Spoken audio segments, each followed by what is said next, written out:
Bullish momentum में दिखाई दे रहा है। बेरिश मोमेंटम में बात करें तो मुझे पंजाब नेशनल बैंक पर अच्छा ओपन इंटरेस्ट क्रिएट होता हुआ दिखाई दे रहा है, जो कि 110 के आसपास है। तो पंजाब नेशनल बैंक को 110 के आसपास अगर हम देखें, और अभी वो फिलहाल वहीं कहीं आसपास चल भी रही है, तो वहां से वो बेरिश कहां तक दिखाई देता है, वहां से वो बेरिश 105 तक दिखाई दे रहा है, या फिर 100 तक भी उसकी स्ट्राइक प्राइसेस नीचे की तरफ दिखाई दे रहे हैं। तो 110 का जो एक्सटेंशन ऑफ रेजिस्टेंस है वो 110 के आसपास ही कहीं है।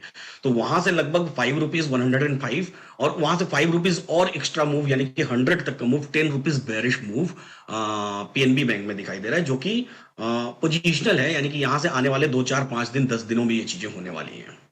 विनय जी, जैसे अभी 110 पे ही चल रहा है पीएनबी, तो फिर मैं स्टॉप लॉस क्या रखूं? टारगेट तो आपने बता दिया 105, और बी रेशियो तो 100 भी आएगा, फिर स्टॉप क्या रखूं सर?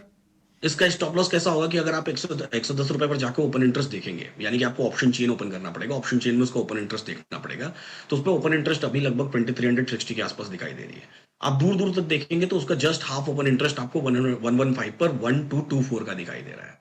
तो ये जो 1224 है, या तो सिंपल आप कैलकुलेशन कर लीजिए कि 75% से ज्यादा हो जाए। 75% मतलब 2300, अभी मोटा मोटा मैं उसको 2400 बात करूं, 110 को 2400 और 115 पर 1200, तो ये 75% हो जाए, मतलब लगभग ये 1700 के आसपास हो जाए, वो 2400 ही रहे। तो मान लीजिए वो 3000 हो गए, तो फिर हमको 75% कैलकुलेट करना है, यानी कि 115 का ओपन इंटरेस्ट 75% से ज्यादा हो जाए 110 से, तो वो मेरा स्टॉप लॉस होगा, यानी कि वहां पर मुझे अपनी उस पोजीशन को एग्जिट कर देना चाहिए। ये प्योर कैलकुलेटिव है। अगर मैं नंबर्स में बात करूं कि 112 पे आके एग्जिट कर दी जाएगा 113 पे, तो वैसा बात नहीं हो सकता। जब तक वो प्रेशर वहां क्रिएट नहीं होगा, तब तक आपको एग्जिट होने की पोजीशन जरूरत नहीं। जब प्रेशर क्रिएट होगा तो आप एग्जिट हो सकते हो उस पर्टिकुलर ठीक है केस पे। विनय जी।